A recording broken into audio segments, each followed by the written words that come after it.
chapter 5, verse 10, sabi po ng Bible, "But the God of all grace, who hath called us unto his eternal glory by Christ Jesus, after that ye have suffered a while, make you perfect, establish, strengthen, settle you." So yung outline po ng message ay nandito po. Sabi po ng Biblia, ang pag-aaralan po natin, the God of all grace, and this is our point. It will make you establish, it will make you strengthen, and it settle. Tayo po ay manalangin, dakilang Diyos, pagpalain niyo po ang araw na ito sa aming pangangaral. Bigyan niyo po ng maayos at malinaw na kaisipan ng aming spiritual na pandinig upang ma-absorb po namin, Panginoon, ang mga katotohanan may pangaral sa bawat isa. Pagpalain niyo po ang araw na ito at nawa maging hamon po sa amin ang bawat mga mensahe na aming mapapakinggan ngayong umaga. Pagpalain niyo po ang bawat isa sa pangalan po ng aming Panginoong Yesus. Amen and Amen. Ang 1 Peter chapter 5, mga kapatid, it is an essential guide for church health and personal endurance. Ang ginawa ko po rito ay this is an alliterated sermon outline that breaks the chapter into 4 actionable section. Hinati-hati po natin ito. Ang unang makita po natin ngayong umaga ay yung patungkol po sa pagpapastor. Yung sabi ni Pedro sa 1 Peter chapter 5 verse 1 hanggang sa verse 4, sabi po niya, "The elders which are among you I exhort, who am also an elder and a witness of the sufferings of Christ, and also a partaker of the glory that shall be revealed. Feed the flock of God which is among you, taking the oversight thereof, not by constraint, but willingly, not for filthy lucre, but of a ready mind. Neither as being lords over God's heritage, but being ensamples to the flock, and when the chief shepherd shall appear, ye shall receive a crown of glory that fadeth not away." Unang bagay na makita po natin dito, mga kapatid, nung sinulat ni Apostol Pedro, ang sulat na ito ay makikita po natin yung first section ng kanyang pagkasulat is referring to the shepherding of the flock. Ang kausap po niya rito ay mga pastor at mga members po ng iglesia. Sapagkat dito po kasi sa ating tema, the God of all grace, ang gusto po nating makita ngayong umaga po rito ay kung paano po natin ma-strengthen, kung paano tayo mapalakas, at kung paano po tayo mapatatag. Tayo po yung church, mga kapatid, na tinubos ni Kristo sa pamamagitan ng kanyang banal na dugo. At sinasabi ni Pablo yung responsibility ng mga pastor sa mga miyembro ng iglesia ng Panginoon. Ang iglesia ng Panginoon ay hindi po ito pagmamayari ng pastor. Ang pastor po, mga kapatid, ay katiwala. Tandaan po natin. Ministry is not ownership. It is stewardship. Lagi po natin binabanggit po yan. Na kahit isa sa miyembro ng iglesia ay wala akong pagmamayari ang pastor. Amen. Sapagkat ang pastor po ay katiwala lamang. Kaya doon po sa Acts 20:28, binabanggit po roon, "Take heed therefore unto yourselves." Si Pablo po ay ang kausap niya rito ay mga elders din, mga pastors. Kaya yung kanyang Paalala sa mga pastor, take heed therefore unto yourselves, ingatan ninyo ang inyong sarili, and to all the flock, maging ang buong kawan, over the which the Holy Ghost hath made you overseers. Na kayo ay ginawa ng Espiritu Santo ng mga katiwala, mga obispo. Ano ang kanyang trabaho? To feed the church of God. Hindi po magkaiba yung turo ni Apostol Pablo at yung turo ni Apostol Pedro po sa gawain ng Panginoon. Kaya yung ministry, makikita po natin, meron pong grace sa ministry. Makikita po natin yung gawain, mga kapatid, na ang Diyos ay nagbebesto, nagbibigay ng biyaya para may pagpatuloy po ang gawain ng Panginoon. To feed the church of God which He hath purchased with His own blood. Na ang iglesia ng Diyos na kanyang binili sa pamamagitan ng kanyang dugo. Kaya nasabi ni Pablo, mga kapatid, ni Pedro doon sa 1 Peter chapter 5 verse 2, balik po tayo doon sa ating text, 1 Peter chapter 5 verse 2, of 1 Peter chapter, which are among you, I exhort who am also an elder, a witness of the sufferings of Christ, and also the partaker of the glory that shall be revealed. Yung glory na tinutukoy po rito, it is the glory, yung kaluwalhatihan ng kanyang pagbabalik as our chief shepherd. At tinalakay niya in verse 2, to feed the flock of God, which is among you. Alam niyo, ang pagpapastor, mga kapatid po, ito po ay pagkatawad. Hindi ho basta itong gawain na ang akala kasi ng iba, kapag bumili ka ng patis sa kalsada, ay sa tindahan, pagbalik mo, pastor ka na. Hindi. It takes a lot of prayer, it takes a lot of time kasi ang Diyos ang siyang magte-train sa iyo. Ang Diyos ang siyang magmumol sa isang pastor. Kaya nga sabi niya sa Jeremiah 3:15, I will give you pastors according to mine heart. Kaya ang pastor talaga ay ang Diyos po ang nagbigay. Ang pastor po ay panawagan. It is a calling. It is not a profession. Right. Magkaiba po yung profession, yung bayarang pastor, sa talagang pastor na tinawag ng Panginoon. Maraming nagpapastor po ngayon ay talagang hindi pupunta sa gawain kung wala pong support.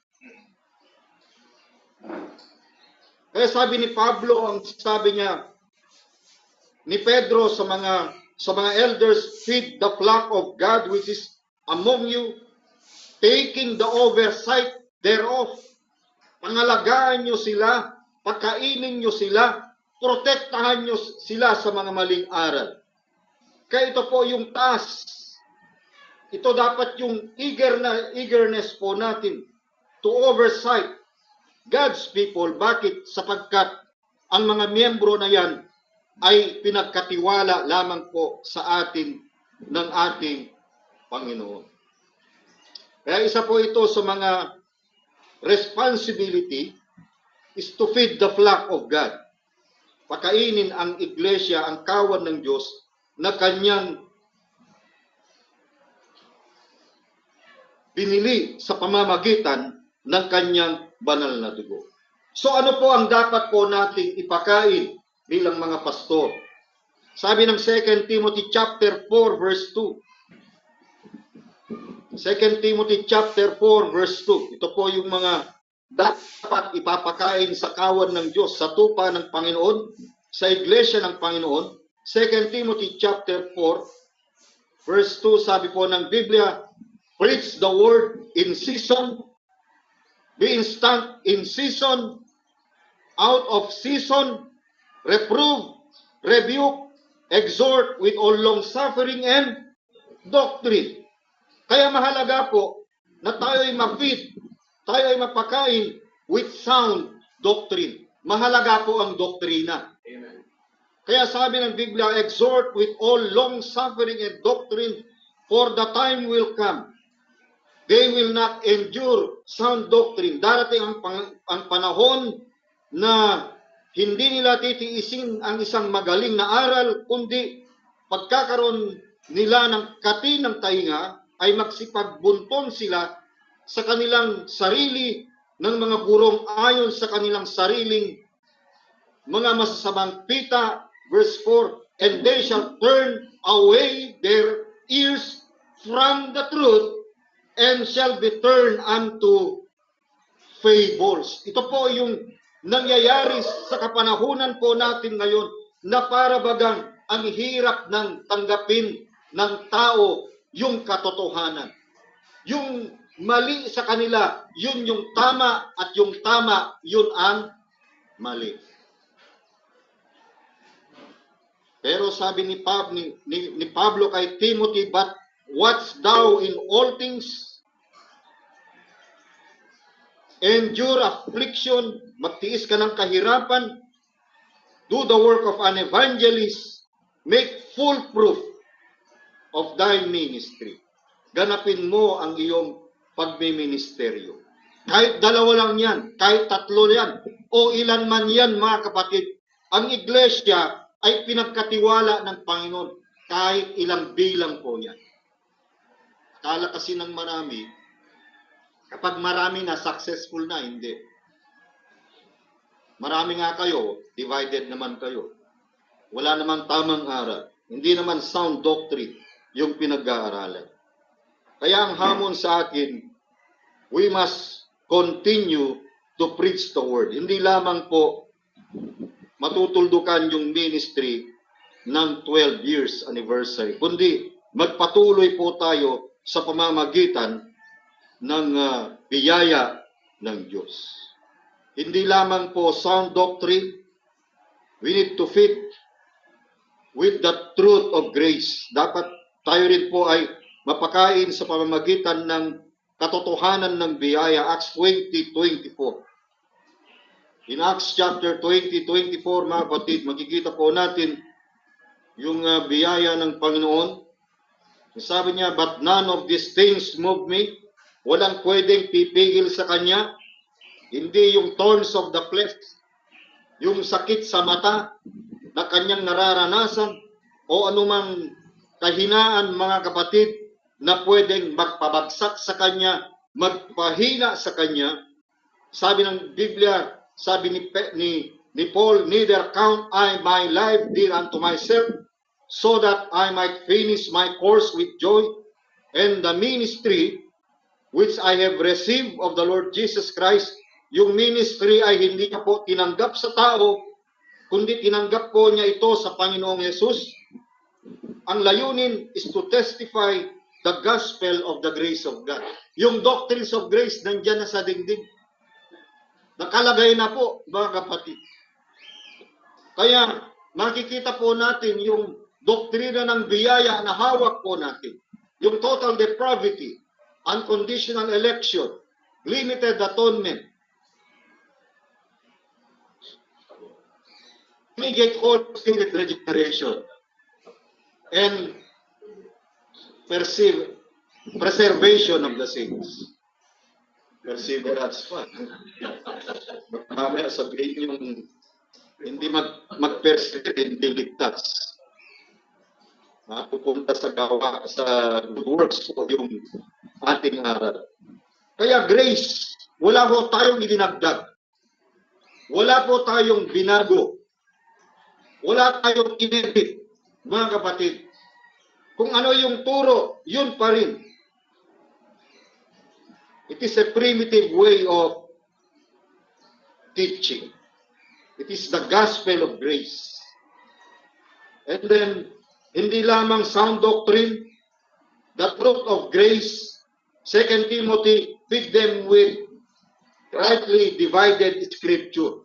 2 Timothy chapter 2 verse 15. 2 Timothy chapter 2 verse 15. Anong sabi po ng Biblia? Study to show thyself approved unto God, a workman that needeth not to be ashamed, rightly dividing the word of truth.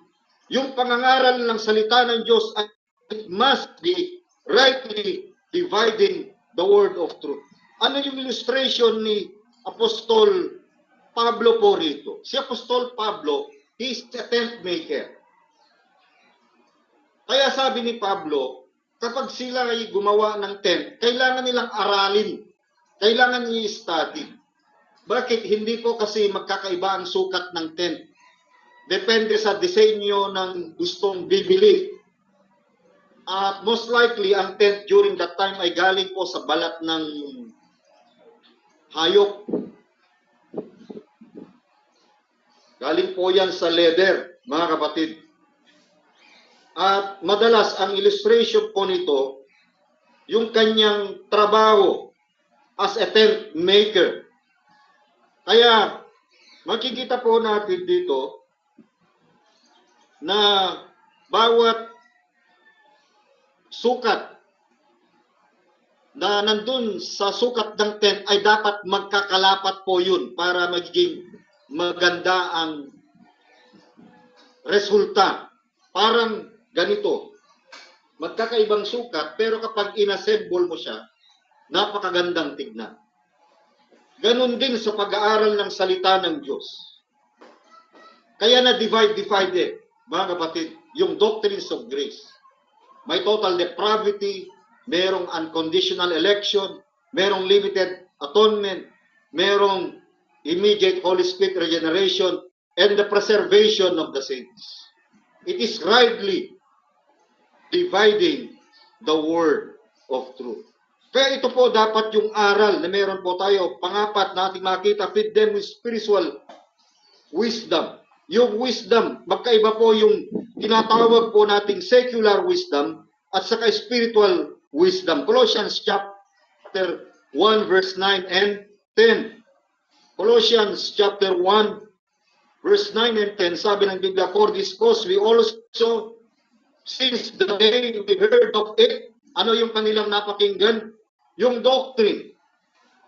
Do not cease to pray for you and to desire that ye might be filled with the knowledge of His will in all wisdom and spiritual understanding.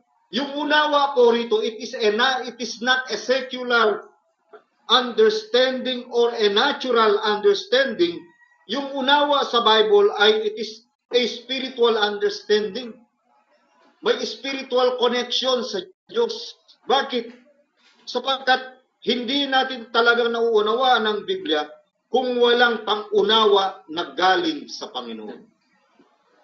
Kaya sabi ng Biblia, we must be filled with the knowledge of His will in all wisdom and spiritual understanding. Verse 10, ang layunin nito that ye might walk worthy of the Lord unto all pleasing, being fruitful in every good work, upang kayo'y magsilakad ng nararapat sa Panginoon sa buong ikalulugod niya at magsipamunga. Hindi lamang po tayo mapalakas, hindi lang po tayo mapatatag, hindi lamang po tayo mapatibay, kundi tayo din naman po ay maging mabunga in every good work, hindi lamang po maging mabunga and increasing in the knowledge of God. Verse 11, strengthened with all might according to His glorious power unto all patience and long-suffering with joyfulness.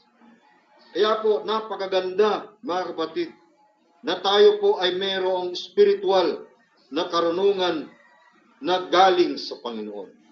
Kaya yung feeding na ito, it is not only sound doctrine, the truth of grace, feed them rightly divided scripture, pang-apat, feed them with spiritual wisdom, and then yung feed them consistently, Acts 20:28. Take heed all the flock. Sabi ng Acts 20:28. Tignan nga po natin ulit yun, Acts 20:28. Take heed unto yourselves and to all the flock over thee which the Holy Ghost hath made you overseers, to feed the church of God which he hath purchased with his own blood. So makita po natin yung ministry, yung shepherding the flock. Sapagkat hindi ho natin may strengthen o may establish ang iglesia ng Panginoon kung walang nagpapastor sa atin. Yun dapat ang maunawaan natin. Amen. Yung Diyos ng lahat ng biyaya, ibinagay na sa atin lahat ang kailangan. Maging ang pastor na galing mismo sa kanyang puso. Itinalaga na ng Panginoon para maglingkod sa atin. Actually, serban lang naman talagang pastor eh. Ang chief shepherd po natin, sabi ni Pedro, kung titignan po natin, yung kanyang paliwanag po eh. 1 Peter chapter 5, verse 2, feed the flock of God which among you taking the oversight. He must take the full responsibility thereof, not by constraint, but willingly. Walang support po ito, but not for filthy lucre. Alam niyo yung filthy lucre? Yung mahalay sa kapakinabangan, na yung pagpapastor ay hindi po pakinabang. Hindi na gaya ng marami na talagang na halos yung pastor ay ginawa na nilang Diyos. Sabi po ng Biblia, not for filthy lucre, but of a ready mind. Verse 3, itong warning, neither as being lords over God's heritage. Ang mga pastor ay hindi po yan boss. Leader po yan na pinalaga ng Panginoon sa kanyang iglesia. Hindi yan Panginoon. Neither as being Lord, sabi ng Biblia, over God's heritage, but being ensamples to the flock. Ang pastor ay dapat huwaran sa mga miyembro. Nakakita kayo ng pastor, nandiyan si pastor, magtago kayo. Yung pastor kinatatakutan. Lord nga eh. Kapag hindi ka, yung iba kapag walang bitbit na offer, talagang magdadalawang isip kung papasok pa ba sa church o hindi. Lalo kung maliit lang ang giving, talagang matatakot. Ano kaya? Tuloy pa ba tayo o hindi? Mabuti dito sa God's grace, primitive, walang ganun. Hindi ka matitisod. Usa, mga kapatid. Verse 4. But when the chief shepherd shall appear, ang pastor, under shepherd. Ang pastor, under shepherd lang. Ang chief shepherd, ang ating commanding officer, ay walang iba kundi ang ating Paso Kristo, the chief shepherd shall appear, ye shall receive a crown of glory that fadeth not away. Kaya dito po tayo napapatibay, dito po tayo napapalakas, dito po tayo napapatatag. The God of all grace will strengthen, establish, and it will settle you. Kaya nangyayari po yan by shepherding the flock. According to 1 Peter chapter 1 verse 4. Then pangalawa ng ating makita, 1 Peter chapter 5 verse 5 to 7. Let us all read 1 Peter chapter 5 verse 5 to 7. Likewise ye younger, submit yourselves unto the elder. Yea, all of you, be subject one to another, and be clothed with humility. For God resisted the proud and giveth grace to the humble. Humble yourselves therefore unto the mighty hand of God, that he may exalt you in due time, casting all your care upon him, for he careth for you. Ang pangalawang bagay na makita po natin ngayong umaga para mapatatag at mapatibay ang iglesia ng Panginoon, ang tinutukoy ni Pedro sa 1 Peter chapter 5 verse 5 to 7 is all about submitting to one another. Kaya nga ang sabi niya sa verse 5, Likewise, ye younger, submit yourselves unto the elder. Lalo na yung mga bagong mananampalataya ay kailangan pong mag-submit. Kailangan pong marunong pong makinig sa aral ng pastor. Sapagkat ang mga aral na ito ay ikalalakas, ikakatibay, ikakatatag. Kasi kung hindi ho tayo marunong mag-submit sa isa't isa, wala pong unity. Ano pong meron? Magkaroon ng division. Unity, spell unity. U-N-I-T-Y. Di ba? Tama? U-N-I-T-Y. Unity. Kaya, alam nyo mga kapatid, kapag united ang church, madaling lumago. Malaging tumibay. Alam niyo yung walis tingting? Nasubukan nyo nagwalis ng isang tingting lang? Hindi kaya, di ba? Kahit dalawa. Chopstick, pwede pa siguro. Pero kapag ang walis tingting, pinagsama mo yan, maraming magagawa. Mga kapatid, ganun ang gawain ng Diyos. Subukan mo i-divide yan, tapos gamitin mo na divided yan. Ang hirap. Hindi ko alam kung paano i-define yan. Di ba ang hirap po nun? Mga mote ka siguro sa buong araw. Kung yun ang gagamitin nyo. Ganun din sa church, sa iglesia ng Panginoon. Ang tinutukoy po rito, ang unity. Saan ba nagsimula ang unity? Ang unity, nagsimula yan sa biyaya ng Diyos. God's grace unites the Godhead in bringing us to God.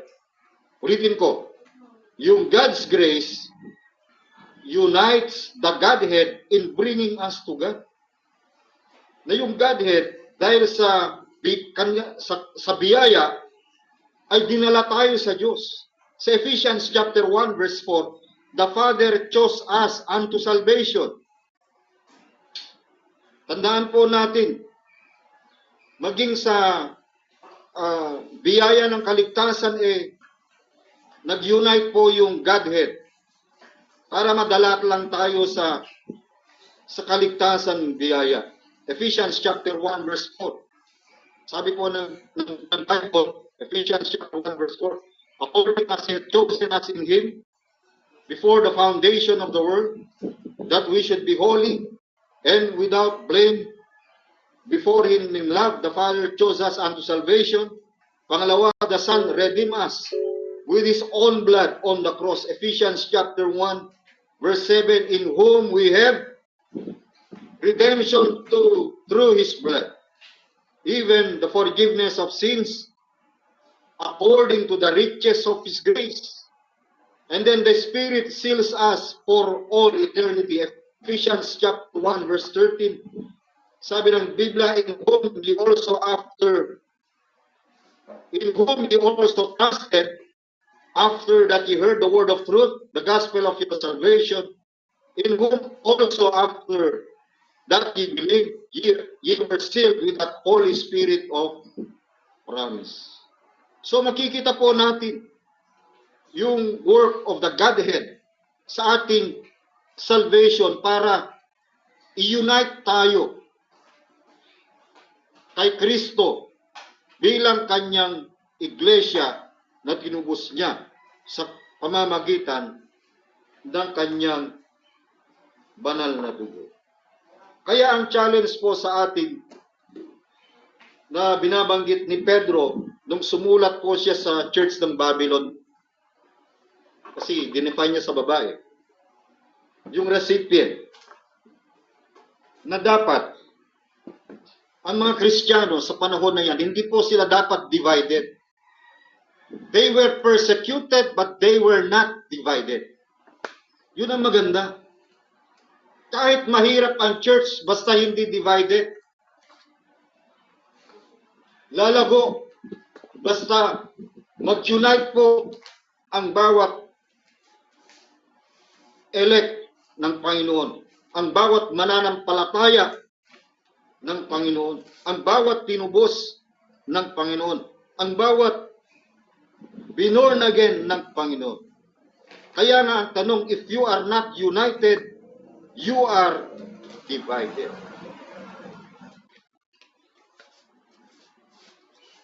Kaya nga dito makikita natin God's grace unites Jew, mapahudyo man, mga mapahentil man, together in one body, the church.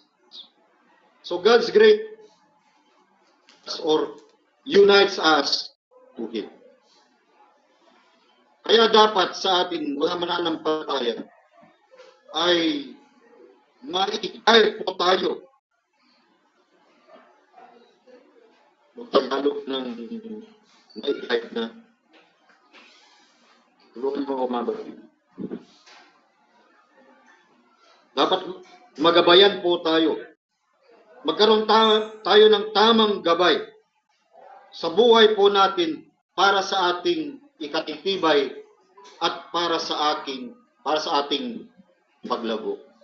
Huwag po nating isipin yung ating ikahihina o yung ating ikakatisod. Huwag kang tumingin sa katabi mo. Bakit? Pwede kasing matisod, pwede ka kasing madapa, pwede kang ma-discourage, sa susunod pwede kang madismaya, itong mas malala, pwede ka nang mag-disappear. Narature.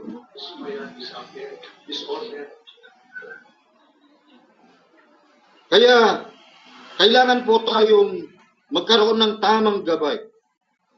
Kaya sabi ni Titus, sa Titus chapter 2 verse 1, kung ating titignan Titus chapter 2 verse 1, but speak thou the things which become sound doctrine, ngunit magsalita ka ng mga bagay na nauukol sa aral na magaling. Verse 2, that the aged men be sober, grave, temperate, sound in faith, in charity, and in patience. Ang goal pala ng sound doctrine, that the aged men, yung mga mature, that they may be sober, upang sila'y maging mapagpigil, maging mahusay, mahinaon, ang pag-iisip, hindi basta nagagalit, hindi basta nakaka-high blood. Magagaling sa pananampalataya, sa pag-ibig at sa pagtitiis. Likewise also the aged women, that they may be in behavior as becometh holiness, not false accusers. Daddy, sinong kasama mo? Sino ba yan? Aged women. Not given too much wine, teachers of good things. Verse 4, that they may teach the young men to be sober, to love their husband, to love their children, to be discreet,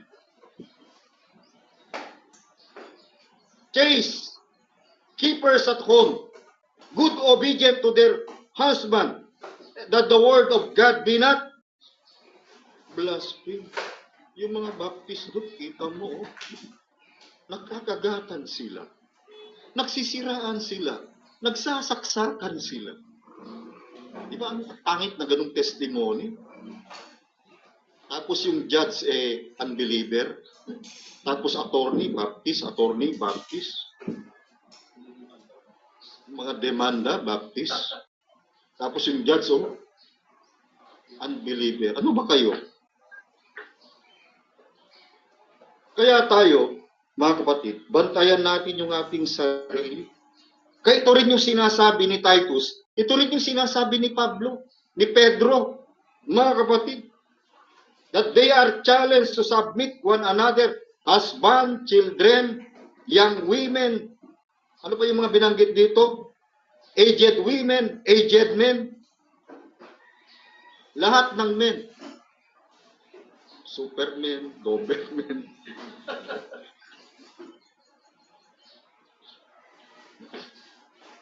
Kaya ito yung challenge, mga kapatid.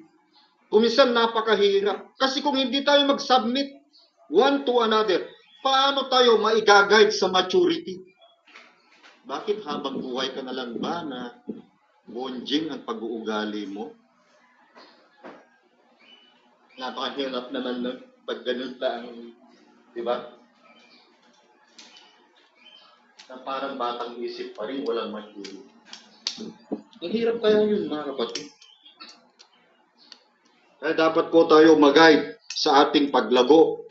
Yung mga bata nga, habang bata pa lang, talaga tinetrain na maglakad yan, tinetrain ng maging independent yan para mag-mature. Kalain mo ikaw, 50 years old ka na, sinusubuhan ka pa, ano yun? Nakakaingit ba yung ganun?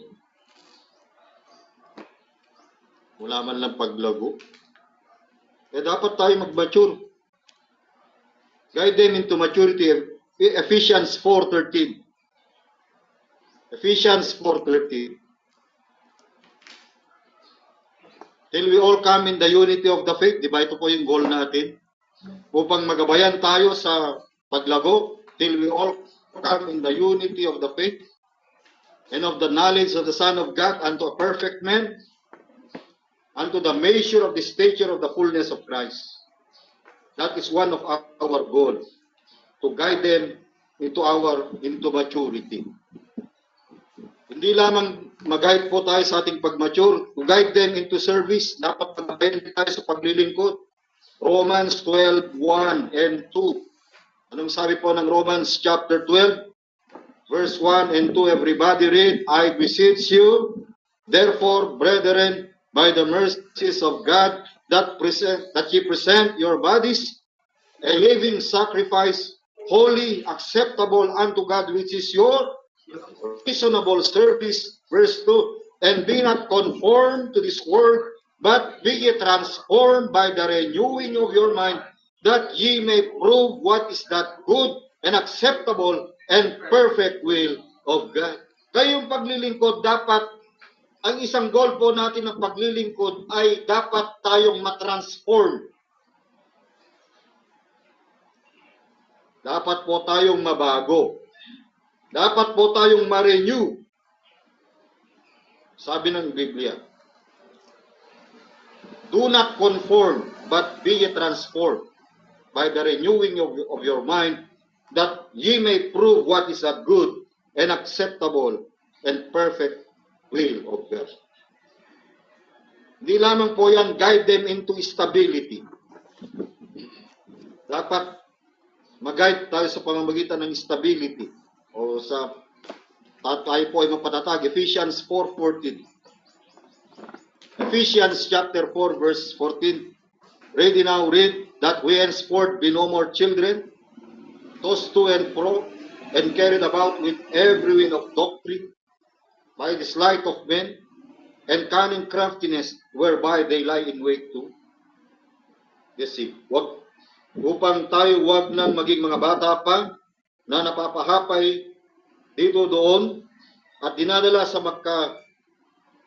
magkabi-kabila sa lahat ng hangin ng aral sa pamamagitan ng mga daya ng mga tao sa katusuhan ayon sa lalang ng kamalian. Kaya mag-ingat po tayo, mga kapatid. We are no more children tossed to and fro. Hindi lamang po yan para tayo maging matatag at mapatibay. Guide them into separation. Dapat mag-guide po tayo sa separation, sa practical separation. 2 Corinthians chapter 6 verse 17. 2 Corinthians chapter 6 verse 17, sabi po ng Biblia, wherefore come out from among them, and be ye separate, saith the Lord, and touch not the unclean thing, and I will receive you. And I will be a father unto you, and ye shall be my sons and daughters, saith the Lord Almighty. Kaya makikita po natin dito, mga kapatid, sa pamamagitan ng salita ng Diyos, ay dapat ma-practice po natin yung doctrine of separation. Huwag po tayo maging partaker sa kanila. Huwag po tayo maging kabahagi ng ilang mga pagkakasala. Kaya nga inumpisahan ng Psalms yung kanyang sa Psalms chapter 1, kung ating titignan, blessed is the man that walketh not in the counsel of the ungodly, nor standeth in the way of sinners, nor sitteth in the seat of the scornful, but his delight is in the law of the Lord, and in his law doth he meditate day and night, and he shall be like a tree planted by the rivers of water, that bringeth forth his fruit in his season, his leaf shall not wither, and whatsoever he doeth shall prosper. The ungodly are not so, but are like the chaff which the wind driveth away. Therefore the ungodly shall not stand in the judgment, nor sinners in the congregation of the righteous. For the Lord knoweth the way of the righteous, but the way of the ungodly shall perish. Blessed is the man that walketh not in the counsel of the ungodly. Palakad-lakad muna. Uy, ang ganda ng mapanood sa sine ngayon. Palakad-lakad. Natukso. Anong susunod? Palakad-lakad. Biglang tumayo. Napaisip, nandun na sa loob. Tignan nyo ha. Walketh not in the counsel of the ungodly, standeth in the way of sinners, sitting in the scornful. Di ba ito yun? Nainganyo ka, hindi mo alam na dati lumakad ka lang, napahinto ka ng saglit, hindi mo na malayan, nasa loob ka na.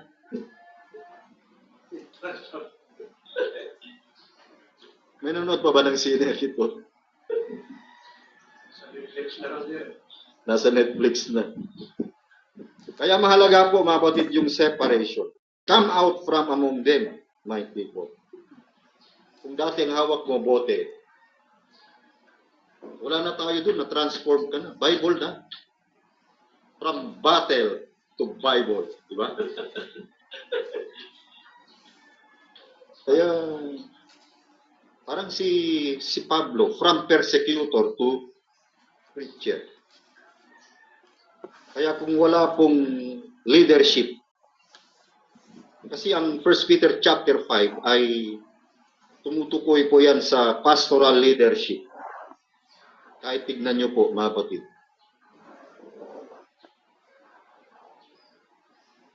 Kaya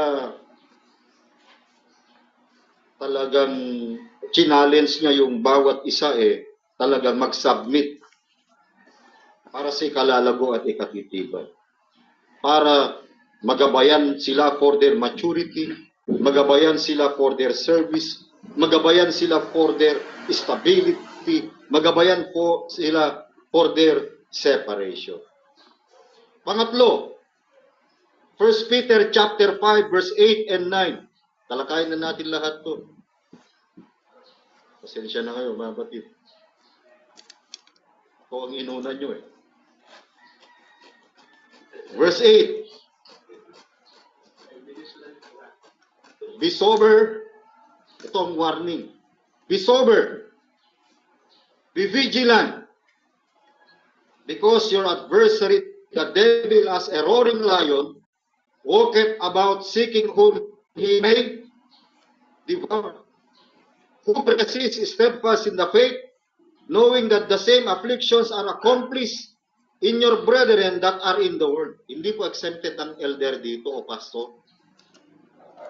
Ito sa 1 Peter chapter 5 verse 8. Makikita natin yung threat. Kahit sa mga mananampalataya, araw-araw ang diablo, maraming threat. Maraming tactic. Para patigilin ka na sa paglilingkod. Hindi ka lang ma-discourage. Hindi ka lang madismaya. Ang malapit din yung mag-disappear ka pa Yung sinasabi natin kanina. Yun yung levels kung paano mag-backslide. Dismaya mo sarili mo. I-discourage mo sarili mo. I-dismaya mo sarili mo. Yung pangatlo, mag-disappear ka na. Yun lang yun. Threat ng diablo yun Tactic na yun Kaya, ang sinasabi sa atin dito, ang diablo kasi, is like a roaring lion. Actively seeking to devour vulnerable believers. Kaya tayo dapat mag-remain to be sober, watchful, Dapat tayo maging alert, hindi tayo dapat patulog-tulog. Napapansin namin kada papunta kami ng kabanatuan, ang daming nangyayari sa amin na hindi naman dapat mangyari. 3 weeks po ako nakahiga. Hindi ako nakalakad. Ang bumagsak lang sa akin tiyan. Wala na oh. Flat earth. Yung mga damit ko na size 38, tumaba. Hindi ko na sila magamit. 34 na lang yata ako. Ewan ko. Yung... Ayun mo. May maraming papamana. Kaya sa buhay natin, pangatlo dapat nating makita. Ano yung unang makita na pinakita sa atin ni Pedro? Shepherding the flock. Number 2, submitting to one another. Number 3, standing firm against the devil. Kasi kung hindi ka mag-standing firm against the devil, hindi ka ma-strengthen at hindi ka ma-establish. Totoo yan. Kasi kung matakot ka pa sa kaaway, sa threat ng kaaway, talagang hindi ka talaga madali kang madismaya. Kaya dapat we need to strengthen our walk with God. So we are told not to be sober and vigilant. Ang ibig sabihin po nito, this means that we need to get serious about some things, especially where the devil is concerned. Alam nyo, sino bang, who do you think wants to get your life in the pits anyway? Or who do you think is actively interested in seeing you miserable? Gusto ng diablo na maging miserable yung buhay po natin. Ayaw niya tayo na mag-prosper. Ayaw na tayo na maging matibay sa pananampalataya. Ayaw niya na magpatuloy ka.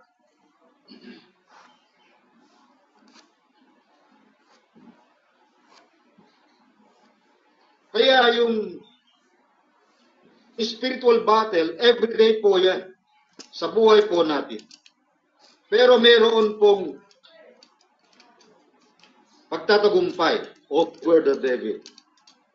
Kaya ngayong makita natin kung ating pag-aaralan, itong diablo na ito, sabi ng Biblia, be serious about the devil's reality.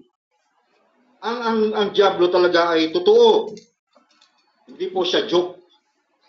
Hindi siya yung nakahawak ng tinidor na may tungay, tapos may buntot, tapos hahabulin ka ng tinidor. Yun kasi yung pinapakitang larawan para katakutan, tapos may pangil. Tapos ang skin red. Grabe, parang lechon, Talagang umahon talaga, galing sa impyerno. Yun ang tingin Yun ang pagsasalarawan nila Pero ang diablo angel of light. Anghel ng kaliwanagan. Hindi siya nagpapakita ng negative things. Ginagamit niya yung magandang bagay para akitin ng tao. So, be serious about the devil's reality. 1 Peter 5:8. This verse refers to being the most of the words, thus believe in his evening, this morning. Kaya makikita po natin yung confusion sa ating kaisipan, that it's real, and he is our adversary. Yung salitang adversary, ibig sabihin, he is our opponent, siya po yung ating kalaban. He is our enemy. Katinawag po na devil. Tinawag na devil sapagkat ang ibig sabihin ng devil ay slanderer, false accuser, the same one who attacked the character and the name of Job. Yung na-preach po ito ni Elder Romel noong mga nakaraan. Kaya ito na yan na sumubok kay Job Kaya yung kanyang accusation, maglilipot lang naman yan sa'yo, Panginoon, dahil pinayaman mo. Yun yung kanyang accusation. Pero sabi niya, bakit hindi mo subukan? Tinanggal lahat ng kanyang ari-arian, hanggang yung kanyang kalusugan, hanggang yung asawa na lang ang natira. Ano accusation ng kanyang asawa? Job, magpapatuloy ka ba sa iyong katuwiran? Curse God and die. Pero hindi niya ginawa na isumpa yung Diyos na kanyang pinaglilingkuran. So, makita natin yung realidad. Is the slanderer, false accuser. What this is about devil's ferocity. It's not only the devil's reality, but his ferocity. The devil is compared to a roaring lion. Ginamit yung roaring lion rito eh. Yung king of the jungle. Yung roaring lion. So, makikita natin bakit lion ang ginamit. Because he preached like a roaring lion. Joke lang. So, a lion, where there are some similarities between the devil and lions. Ang lion, ang karakteristik ng lion, they are forceful. They are 14 to 21 times stronger than men. Kung ang isang tao, kalabanin niya ang leon, parang kumalaban yan ng 14 to 21 na tao. Sa lakas. So, Satan is stronger than we.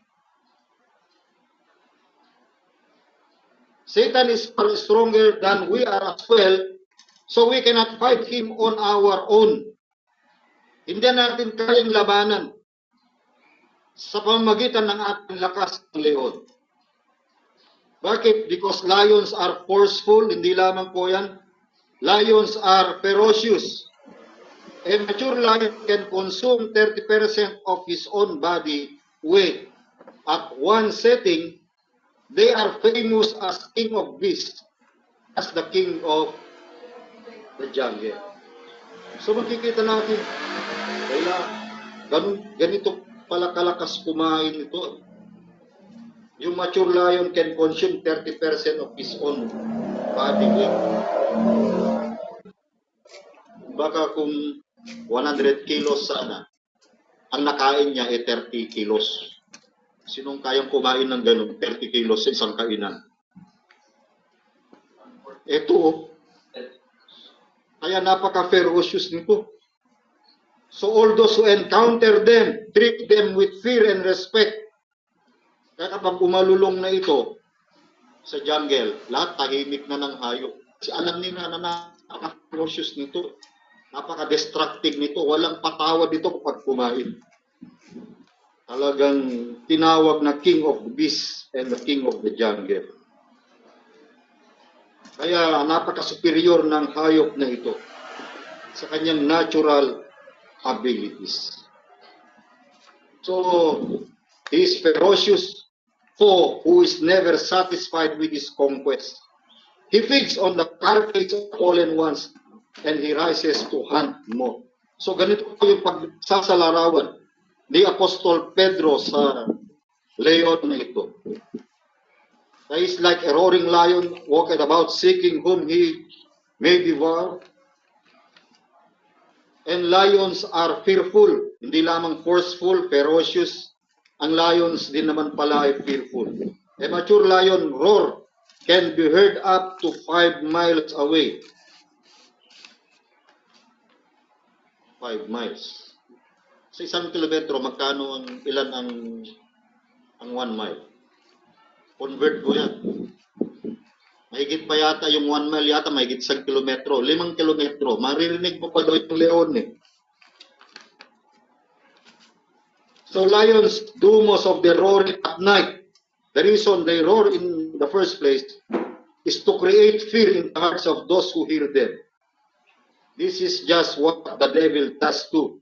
He roars to create fear in the hearts of God's children. Kaya ang talagang sa buhay natin, talagang ay talagang magkikreate yan ng fear. Magkikreate yan ng takot sa puso ng mananampalataya. Bakit? Sapagkat gusto ng diablo na i-paralyze ka sa pananampalataya. If the devil can get you to listen to his roar, he can keep you from hearing God's word. If he can paralyze your faith, then he can attack your life. Pero sabi ni Pablo, 2 Corinthians chapter 2, verse 11, lest Satan should get an advantage of us, for we are not ignorant of his devices. Dapat hindi po tayo ignorant dun sa devices ng kalaban natin. Kaya dapat po tayong mag-stand up against the devil. Not only to be stand up against the devil, but be steadfast in our faith. What the Lord has already delivered the devil, that victory for the child of God is found in the blood of the Lord Jesus Christ. And last, mga kapatid, nating makita, verse 10 to 14, that the God of all grace who hath called us unto his eternal glory by Christ Jesus, after that ye have suffered a while, makikita po natin, yung suffering ay bahagi ng paglilingkod. We are, sabi natin kanina, number 1, verse 1 to 4, shepherding the flock upang tayo maging mapatibay at mapatatag. Pangalawa,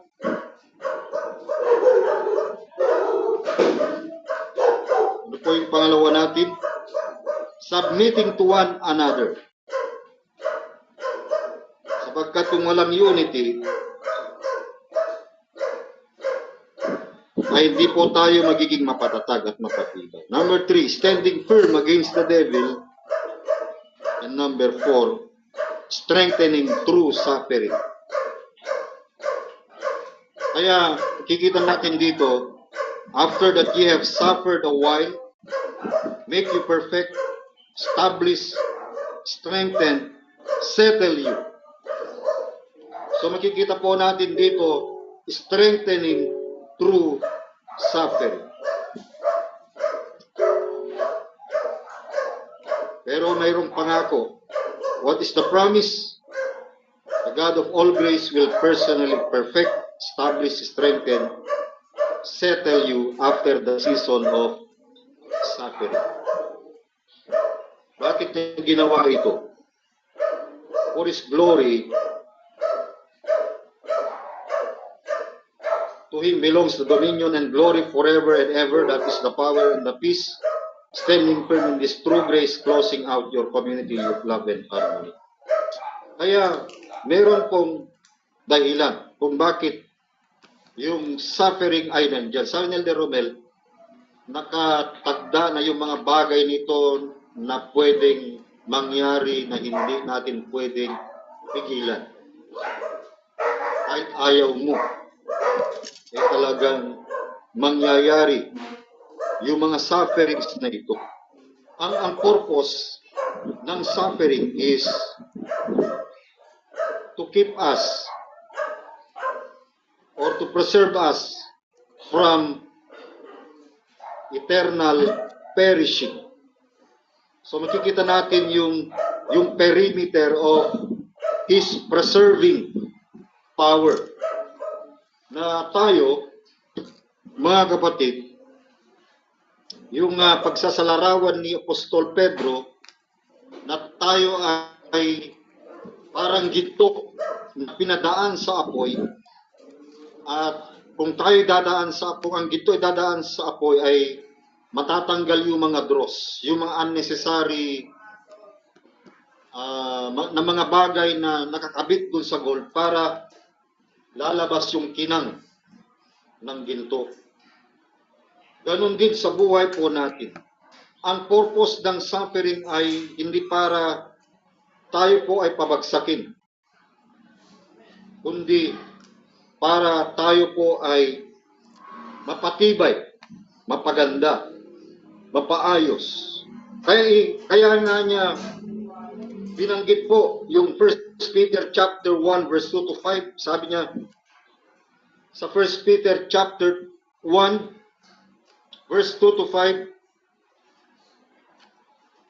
elect according to the foreknowledge of God the Father, through sanctification of the Spirit, unto obedience and sprinkling of the blood of Jesus Christ, grace unto you and peace be multiplied.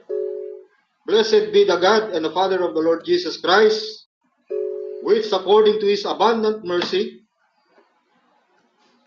had begotten us again unto a lively hope by the resurrection of Jesus Christ from the dead, to an inheritance incorruptible and undefiled, that fadeth not away, who are kept by the power of God through faith unto salvation, ready to be revealed in the last time. So pinapakita niya rito that we are preserved. We are not only preserved from eternal perishing, but we are also preserved in daily perils. God preserve us from falling and from the evil one, John 17:15, protecting our going out and our coming in. We are also preserved during personal pain. He keeps us in the midst of fire and water, ensuring that trials do not consume us. Ang purpose ng trials is not to consume us, but to mature us. Kaya sabi niya sa verse 7, verse 6 ng 1 Peter chapter 1 verse 6, wherein ye greatly rejoice. Why? Because he is the God of all grace, wherein ye greatly rejoice, true now for a season, if need be, ye are in heaviness through manifold sufferings or manifold temptations. What is the purpose? That the trial of your faith, being much more precious than of gold that perisheth, though it be tried with fire, might be found unto praise and honor and the glory at the appearing of the Lord Jesus Christ. Kaya makita po natin yung preservation ng ginawa ng Panginoon. Hindi para tayo ay, yung purpose is not to perish us or consume us, but to mature us. Yun ang purpose ng trial. We are not kept by our own strength. We are not kept by our own goodness or our own performance, but we are kept by the power of God. Therefore, we can face the future with confidence, knowing that He is able to present us faultless before His throne. Kaya ngayong umaga, mga kapatid, ito po yung dapat nating makita. Dapat po nating malaman na ang Diyos ng lahat ng biyaya ang siyang magpapatibay, magpapatatag, at magpapalakas po sa amin. Kaya sabi ng verse 11, to Him be glory and dominion forever. Magandang umaga po at nawa, pinagpala tayo ng Panginoon sa kanyang banal na salita.